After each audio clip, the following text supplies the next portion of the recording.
All right, we're going to go back into Chronicles, continuing with our study here through Chronicles. I'm not going to spend too much time kind of catching us up to date, but if you could turn to 2 Chronicles chapter 17. As we go through the kings of the southern kingdom in Judah. And I'll find it here. I'm going to have to divide this one in two. But just a word from maybe one of the highlights from the last time of King Asa. In chapter 16 and verse 9, it says that the eyes of the Lord run to and fro throughout the whole earth to give strong support to those whose hearts are blameless towards him. I think that is a key theme in the Bible too. God is, and today, God hasn't changed. He's still looking for a man, a woman, a girl, or a boy on whose behalf he can show himself strong. God is looking for somebody who will trust him. And it usually comes through difficulty, just like it did in Asa's life. But I really believe that. God is looking for somebody. He's looking for an opportunity where he can show himself to the world. He wants to show himself strong on behalf of those who are loyal towards him. And it's again, it comes in often through difficult circumstances, but God be praised. Anyway, so I want to keep that before us. So chapter 17, we're going to start with King Jehoshaphat, the new king of the southern kingdom now, and remembering again that it was written mostly with the post-exilic people coming just out of captivity in Babylon. And the chronicler writes these stories with a special emphasis for us today, obviously, but for them as they're coming back into the land, and to encourage them to seek the Lord. It kind of gives warnings for those. Look at your past. Look at those that didn't seek God. Look what happened to them. And for those who did seek the Lord, look at the blessings that came and so on. So we're going to look at the life of King Jehoshaphat. And we're going to just go, probably not reading all of it, but we'll read sections of it here in 2 Chronicles 7. I'll read the first 6 verses.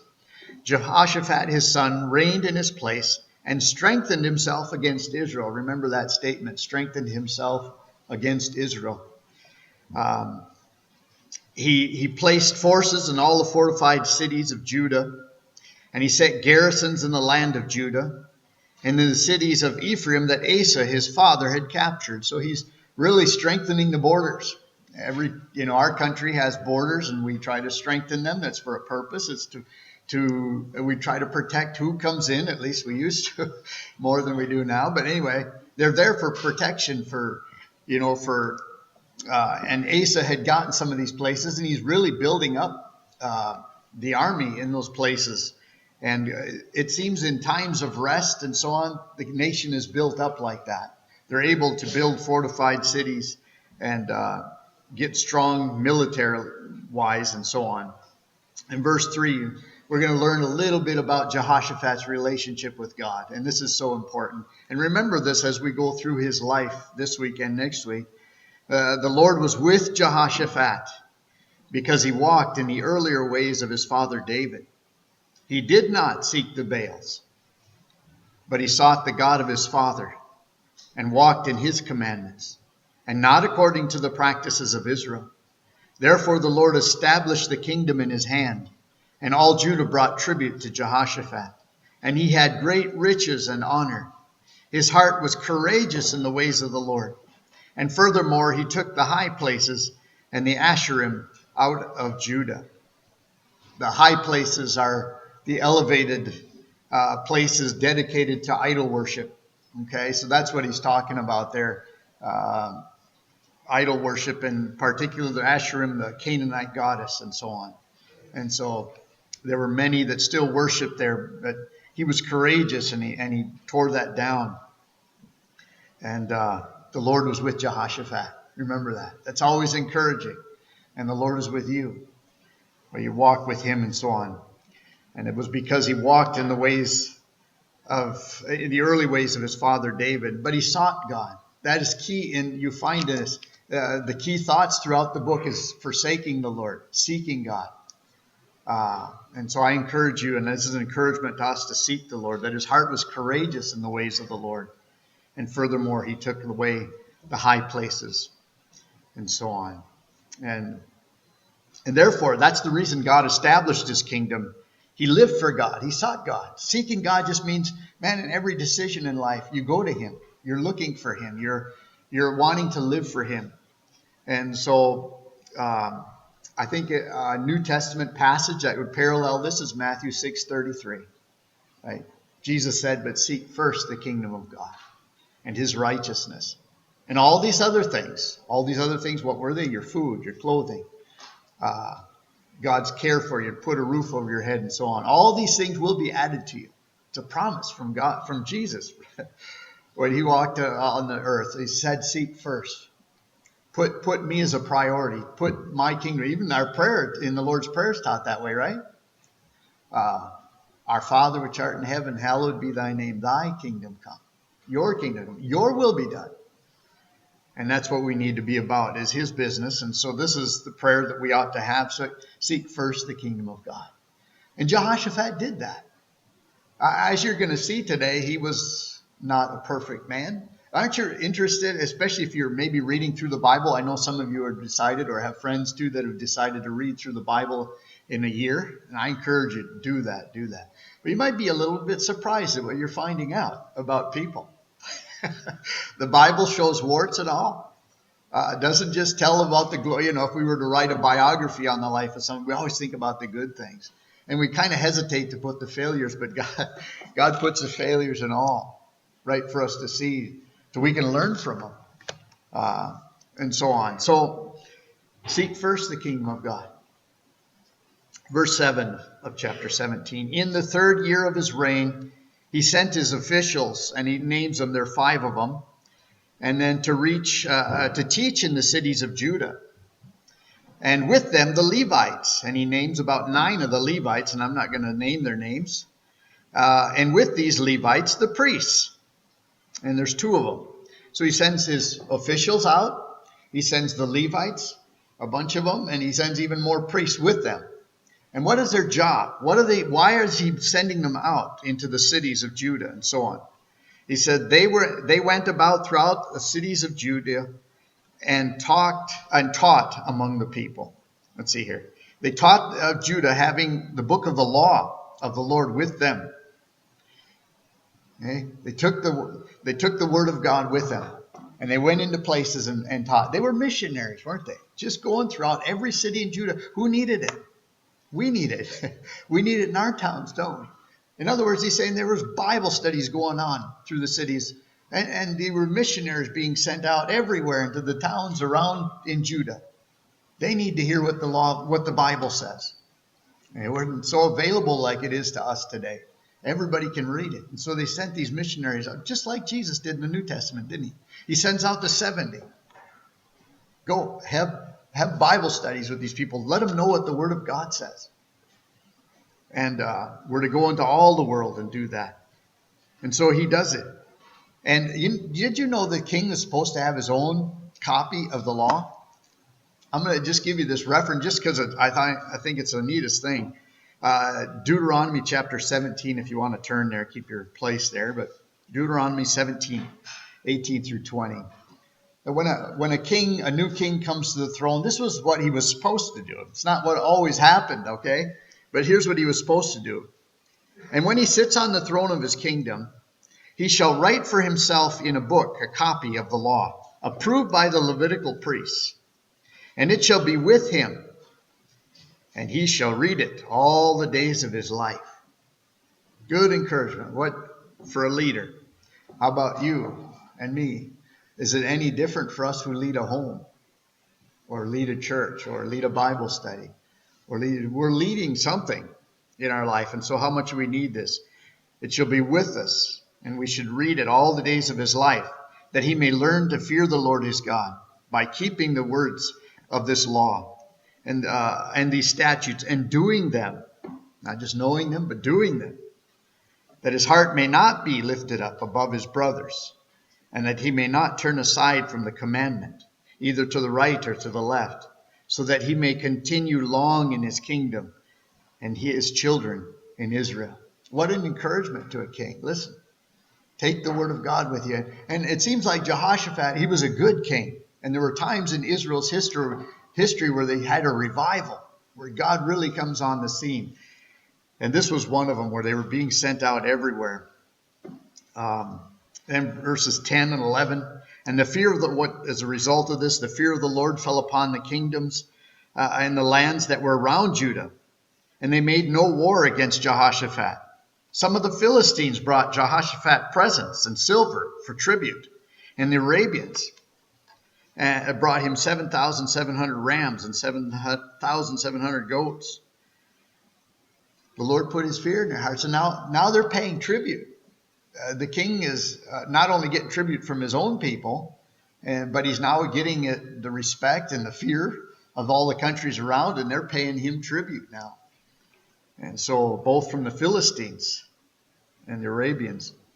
And then verse 12. And Jehoshaphat grew steadily greater.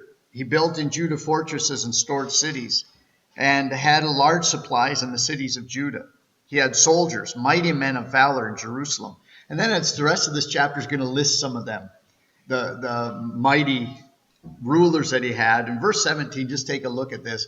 It just says one thing about one of these leaders, and I think it's just worthy to note.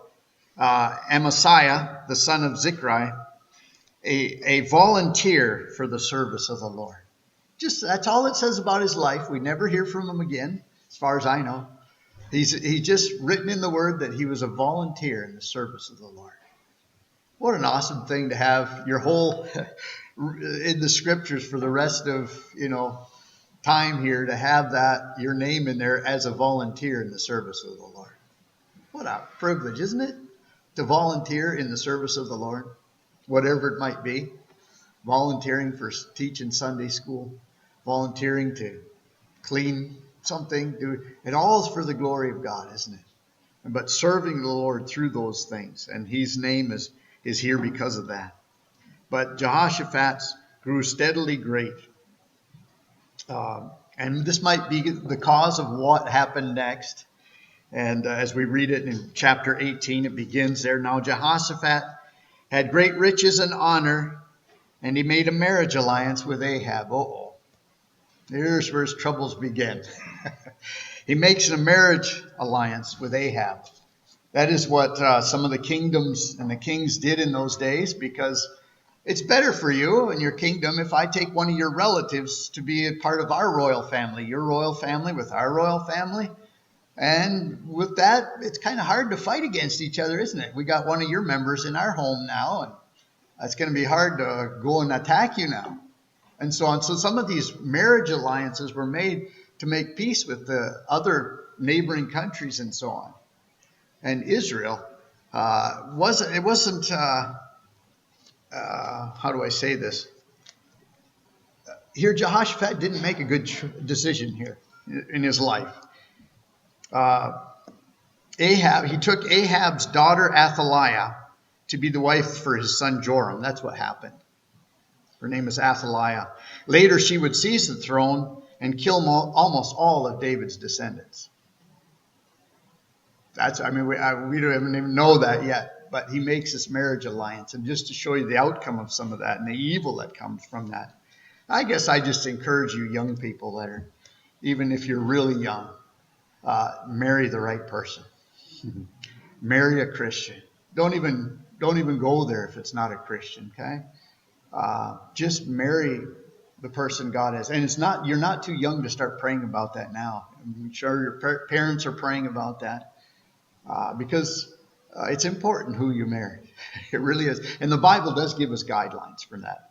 And I encourage you to read that, find that, study that out, and make wise decisions in this. Jehoshaphat, though he was a man of God and God was with him, I don't know, for a time, maybe some pride had lifted him up a little bit, and he starts making decisions that weren't so good, and this was one of them. First, the chapter that I read, remember 17:1 started out this way. He strengthened himself against Israel, and now he's making alliance with Israel. And things start to go downhill from here. Why is Ahab so bad? Ahab was a wicked king. Ahab was evil. And he married a very evil woman, Jezebel. In fact, her name is still used even in people don't know the Bible. Her name is used in derogatory ways, even today. And so it says of Ahab that he did evil in the sight of the Lord more than all who were before him. And so marrying the daughter of Ahab and Jezebel wasn't a good idea for his son Joram either. After some years, in verse 2, after some years he went down to Ahab in Samaria. Now he finds himself there with him, not only making an alliance, but going to Ahab in Samaria. And Ahab killed an abundance of sheep and oxen for him and the people who were with him, and induced him, or that is, he persuaded him to go against Ramoth Gilead. So he has this big festival for Jehoshaphat. Come, you're my brother now. We're part of this one big family. And in the back of his mind, he said, I ought to really make him feel comfortable here and feed him lots of food. And then ask him in the end, the intent is, will you help me out in this battle? I want to go up against Ramoth Gilead over here, our enemy. And so really that's in the back of his mind, and he's doing it. He's asking, will you join me and help me fight against these enemies? And Jehoshaphat's reply is a little surprising. He says, I am as you are, and my people as your people. We will be with you in war. Yes, all right. We're going to go to war with you. Yep, I agree. And then all of a sudden he said, wow, maybe we better ask the Lord about this. That's a good decision too. He says, inquire first of the word of the Lord. Let's see what God wants in this. Find out what the will of the Lord is here. You ever done that? We want to know the will of God. We want to know what he wants. And Jehoshaphat did too. So, well, let's ask of the Lord. But already he's made up his mind what he's going to do, didn't he? He said, yeah, my people are as your people. Well, let's just see if God agrees with us. And you'll see later on, God doesn't agree with that. And he goes with his own decision anyway. He does what he wants to do anyway. And that's maybe we do it in more subtle ways like this, We're praying about a job. Job opportunity comes open where you can make lots of money. Look at that job and you say, oh, boy, I'd love to work there. Love to work there. Well, maybe I are kind of committed to taking that job, but maybe I better pray about it. See, there's another job open here, but I won't make as much money. But Lord, what should I do? And you read the word and you don't have peace about the big one, the big money job, but you got a little more peace and you follow the Lord directing you to this middle, the job where you won't get paid as much. And you say in the end, he says, yeah, Lord, thank you for showing me your will. But I'm still going to take this other job, right? This is what's happening here. You'd say it in marriage too. I know of people who against knowingly, and the parents and everybody warned them, don't marry this man. Don't marry this man. It won't be good for you. He's not a believer. This and that and the other things. She determines, she prays about it, but in the end she decides she's going to go with this guy anyway, gets married to him. Later on, and she's older, and sometimes she still spends time at her mother's house because he's drunk and starts to beat her. He takes even guns out at times. And the evil that goes on in there. But you take the consequences then of the decisions you make. And I'm just putting situations before you just to see how the tendency, we want something really bad. And yet we'll ask the will of the Lord, but in the end we just kind of want to know if he agrees with us. Who's Lord? Who's Lord? And in this situation, he fails quite badly. And so Ahab, obliges him, and he says, let's gather 400 prophets. So they gather these 400 prophets together, and they said, should we go into battle or should we refrain? And the answer unanimously is this: go up and you will give, and God will give it to the king. These are the false prophets told them exactly what they wanted to hear. Did you know that? You can find churches like that, where you can always hear what you want to hear. And you can find people who will tell you always, It's easy to go that direction. It was unanimous. They're with one accord, and they're all agreeing together. But somehow, something in Jehoshaphat's life, he didn't quite feel right about this. He heard the 400 false prophets, and yet he says to the Ahab, he says, is there not here another prophet of the Lord of whom we may inquire? So you can kind of see he's back in the mind. He really knows the answer is not right. Isn't there another prophet? And there in verse 7, and the king of Israel said to Jehoshaphat, there is yet one man by whom we may inquire of the Lord, Micaiah, the son of Imlah. But I hate him, for he never prophesies good concerning me, but always evil. And Jehoshaphat, let not the king say so. You hear that there? There's this guy, he's a prophet of the Lord, but I hate him. He always prophesies evil concerning me. Well, could it be because he's evil? What does he expect? What else do we hear? What does a lost world need to hear? That we're wicked. And so this prophet apparently wasn't the first time he rubbed shoulders with the king, because he says he always prophesies evil concerning me. But how patient God is, isn't he? To warn this king about his evil ways. You see the kindness in the heart of God to have a man there who will tell him the truth. God, out of love and concern, sends a prophet to the people to turn them from sin, and yet they hate him. Isn't that what Jesus said about Jerusalem? Jerusalem, Jerusalem, the one he went to so often to offer peace to. He says, you who stone the prophets and kill those who are sent to you. So the truth isn't always popular, is it?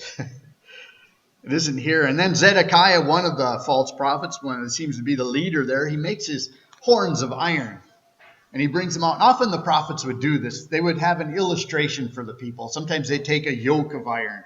Sometimes they take a belt as an illustration. They had a lot of things. They lived before the people to teach a lesson, to say, hey, this is... So he makes his iron horn, and he says, and he lifts it up before the people, and he says, thus says the Lord, with these we shall push the Syrians until they are destroyed. And it was unanimous. Let's go and fight. This is the word of the Lord. So the messengers finally go and get this other prophet that the king hates, okay? Micaiah. And they put pressure on him. They really begin to put pressure on him. They go up to him. They didn't just say, hey, would you come down to the king? He wants to talk to you about something. He wants you to hear from the Lord for something. But they really put pressure on him. In verse 12, he says, behold, the words of the prophets are with one accord. Man, they're unanimous. And they're favorable to the king. Let your words be like the words of one of them, and speak favorably. Micaiah, please just speak favorably. Look at everybody else, and they're trying to really put pressure on him. And he answers in verse 13, but Micaiah said, as the Lord lives, what my God says, that I will speak. I pray that's the same for you guys here too, and myself. That whatever the Lord says, we will say. We'll hold up his word and say, yes, society and 400 false prophets might say one thing, but this is what we believe. Churches are having to make that decision all over the place now, because even in the United Methodist Church and so on, they're disaffiliating themselves with the organization because of a stance on homosexuality, and there are many other things. But they're finally having to come and say, listen, what's the word of God say? We have to stand for truth. And so it doesn't matter that there's 400 prophets and they're speaking unanimously. And there's going to be pressure on you to say, to agree with them, to agree with all of these things here, these false prophets, and go to battle. And so on. Micaiah says, no. But I'm glad God had a man in the north, aren't you? Even as wicked as Ahab was, Elijah's there. Elijah's in the north. That God still has his people in places. In the north here, it was somebody in tune with God, 400 against 1. It's a little intimidating, isn't it? Put pressure on. Sometimes I've been asked to do that at funerals or other places. You know, don't pray in the name of Jesus, or we don't allow this, or could you say this about my loved one? And I'm thinking, no. You guys talk about your loved one. I'll talk about my loved one.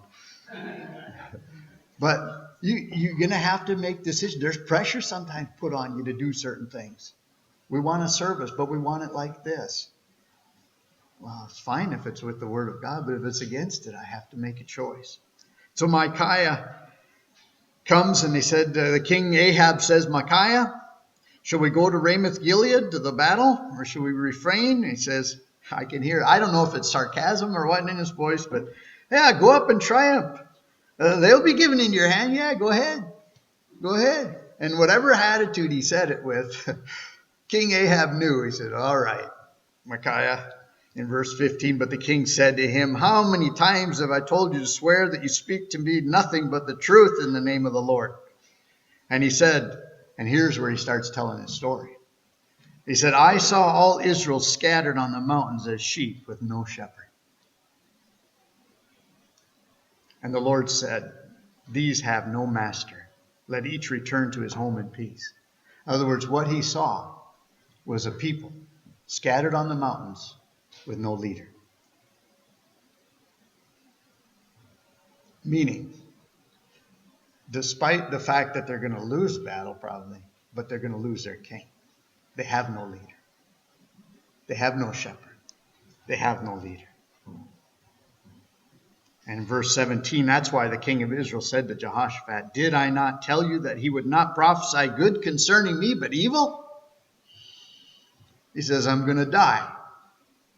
That Israel will be scattered like sheep on the mountains and have no shepherd. I don't like this guy. Despite the mercy of God, he could have listened to that point. Okay, let's not go to war. Didn't another king do that recently, we read? God spoke to him. He said, don't go to war. And they didn't go. They averted that catastrophe. But now we're given a little scene into heaven. Let's just look at it for a moment. I'm mostly going to read it, not going to comment much on it. Starting at verse 18. Micaiah said, therefore hear the word of the Lord. I saw the Lord sitting on a throne. Must have been awesome. Sitting on the throne, and all the host of heaven standing in the right hand and on his left. What a sight. And the Lord said, who will entice Ahab, the king of Israel, that he may go and fall at Ramoth Gilead? Okay, who's going to entice him that he may fall there? And one said one thing, and another said another. Then his spirit came forward and stood before the Lord, saying, I will entice him. The Lord said to him, by what means? And he said, I will go out, and I will be a lying spirit in the mouth of the prophets. And he said, you are to entice him, and you shall succeed. Go out and do so. Now therefore, behold, the Lord has put a lying spirit in the mouths of these your prophets, not his prophets. Notice that word, yours, your prophets. The Lord has declared disaster concerning you. Then Zedekiah, the son of Hananiah, came near and struck Micaiah on the cheek and said, which way did the Spirit of the Lord go from me to speak to you? So he's upset. He's the one that made this iron horn, remember? And now he slaps Micaiah in the face. Which way did the Spirit of the Lord go from me to speak to you? And Micaiah said, behold, you'll see it on the day that in which you go into your inner chamber to hide yourself. You'll see. There's coming a day you're going to realize that what I said is true. And the king of Israel said, seize Micaiah, take him back to Ammon, the governor of the city, and to Joash, the king's son, and say, thus says the king, put this fellow in prison and feed him with meager rations, bread and water, until I return in peace. So that's what he got for telling the truth. He got prison time. The truth isn't always popular, is it? But it's necessary. We need truth. Jesus said, I am the truth. And everything he says, everything he speaks, that's why I hang on to this. This is the truth. You're not going to find it out among the false prophets and other places. And he says, until I return in peace. He's convinced. Even God, even a word from God that God's going to destroy him. And I hate this man because he tells me the truth. And he's still confident I'm going to come back in peace. And you're going to be locked up. And when I get back, I'll deal with you, kind of an attitude. Here, but then listen to in verse 27. And Micaiah said, if you return in peace, the Lord has not spoken by me. Whoa, you'd think that would have woken him up a little bit. If you return in peace, the Lord has not spoken by me. And he said, hear all you people. Hear it. Listen to this. Remember these words. Here in a day or two. Hear these words. And we need to hear the word of the Lord, don't we? It's quite a hostile crowd he was having to preach to. And then he got prisoned for it. But hear me, hear me. And so in chapter 18, verse 28, the king said to Jehoshaphat, I will disguise myself and go into battle, but you wear your robes. Oh, good idea. Look at this. Hey, Ahab, you're a king. Jehoshaphat, you're a king of Judah. You got your robe. I'm going to disguise myself. I'm going to put on a soldier's uniform, put armor on, and I'm going to go into the battle. Now, I don't know if he knew what would happen, but the king of Syria had told his captains, it says, fight neither with small or great, but only with the king of Israel. Okay? Fight only with the king of Israel. All we care about in this battle, I don't care if the strength of the forces is here. I want you to get King Ahab. Get him, take care of him, and as far as I'm concerned, when we get him, the battle's won. The battle's over. So I don't want you to fight with great or small. You just go after the king. Well, I don't know if Ahab knew that. We have no hint that he did, but it's funny that he said, I'll disguise myself. Why don't you put on the royal robes? He's got a target, doesn't he, Jehoshaphat? He's got a target on his back. So the war begins, the battle starts, and the captains of the chariots saw Jehoshaphat out there, and they said, here's the king of Israel. So they turned to fight against him, and they're closing in on Jehoshaphat. And Jehoshaphat realized he made a mistake. I shouldn't have listened. I shouldn't have decided in my own heart what I really wanted. But yet in the mercy of God, look what happens. And Jehoshaphat cried out, and the Lord helped him. God drew them away from him. God was involved in this. God takes care of his own. Yes, they're going to suffer consequences for decisions, just like he will. But he cries out to God, and the Lord helped him. And God drew them away from him. And as soon as they realized it wasn't the king of Israel, they turned away. But in verse 33, but a certain man drew his bow at random and struck the king of Israel between the scale of the armor and the breastplate. Therefore he said to the driver of his chariot, turn around and carry me out of the battle, for I am wounded. And the battle continued that day, and the king of Israel was propped up in the chariot facing the Syrians until evening. Then at sunset, he died.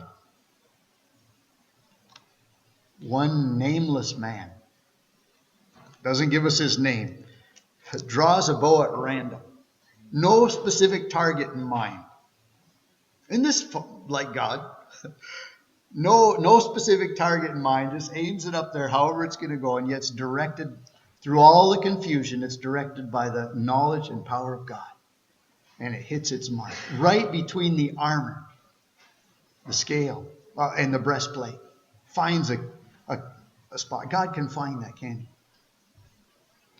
And the king is killed, just like the prophet said. He didn't know how it was going to happen, but he knew he wouldn't come back. That there is Israel now scattered on the mountain, and what? They have no leader. They have no master. They have no shepherd. And so his words came true. Even though Jehoshaphat in his robes is saved, and Ahab with his armor dies. And so the word of the Lord is fulfilled. King Ahab is dead, which fulfilled the word of the Lord through Elijah the prophet.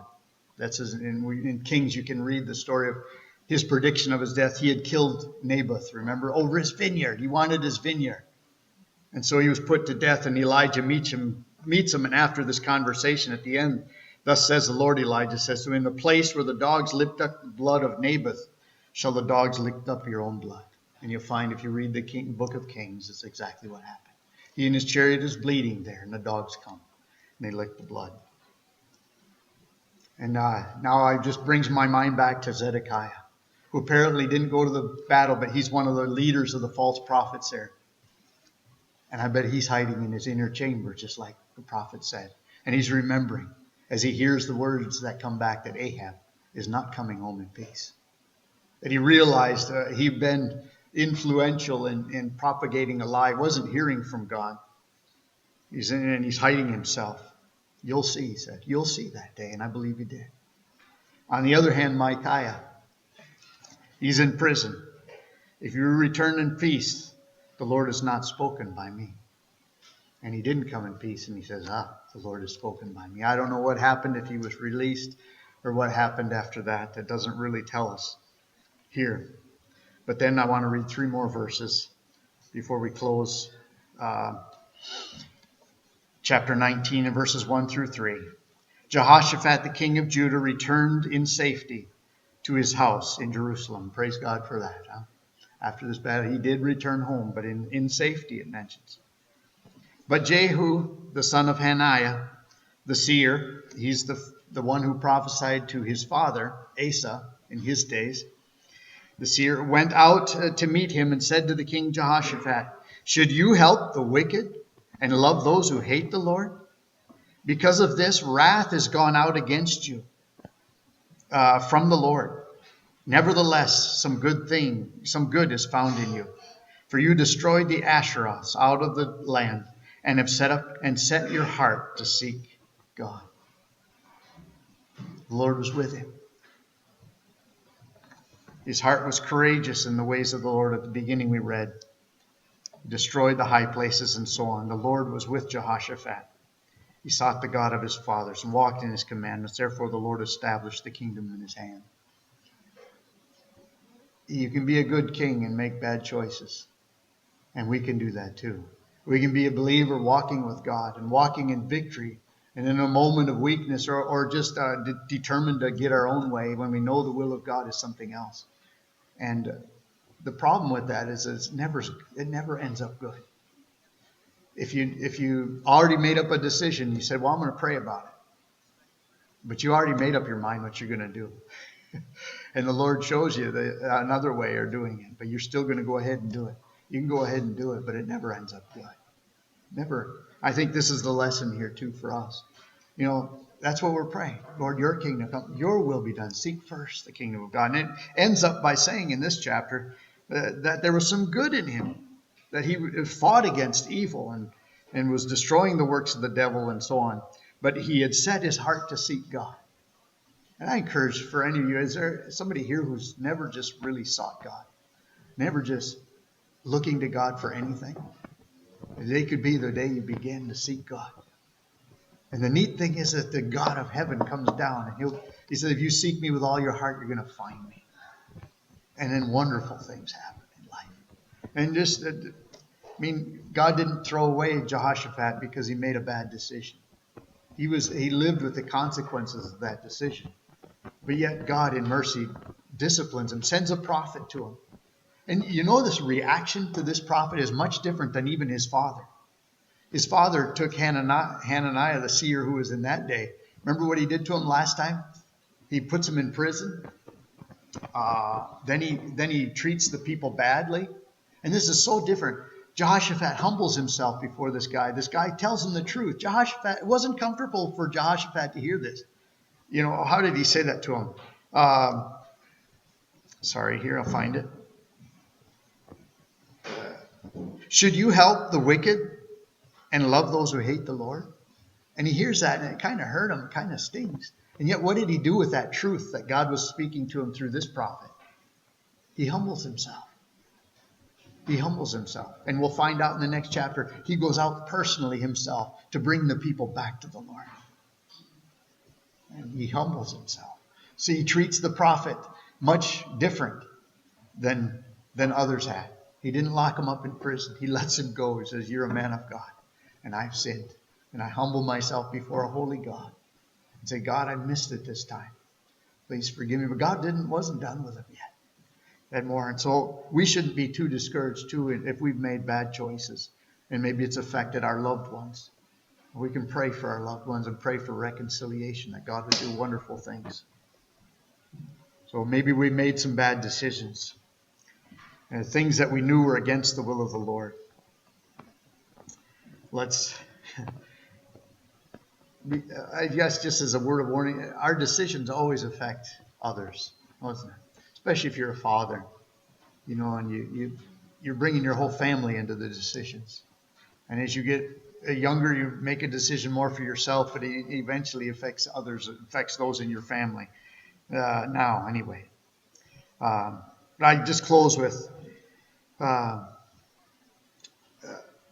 what is your response to the word of the Lord? What is your response to the truth in his word? Do we humble ourselves before him and ask him for help? Are we seeking God? Are we living for God? Are you seeking first the kingdom of God? Because the promise is that all these things, all your needs, will be taken care of. So Jehoshaphat was a man just like you or I. Maybe it was power that got to him. And he, in that time, made an unwise choice, made an unwise decision. And even in that decision, to make a marriage alliance. And not only that, it brought him into a war that he should have listened to God in, and he didn't. But God's not done with us. He who began a good work in you will complete it. Amen? This isn't the end of Jehoshaphat. Jehoshaphat's going to see victory next week. So read the next chapter, I think, or two. I can't remember, if you want to get ready for next week. To see the way God fights for him and brings victory. So let's close in prayer. Our Father in heaven, we thank you for your word. God, forgive us the times when we've made up our minds as to what we're going to do, and we just kind of look to you to just see if you agree with us. And then when we don't, we decide, well, we're going to do it anyway. God, forgive us. Forgive us. Help us, Lord, to repent, to humble ourselves before you, and to admit you're right, we're wrong. We'll accept the consequences that come our way. But God, use us. You were with Jehoshaphat. There was some good found in him.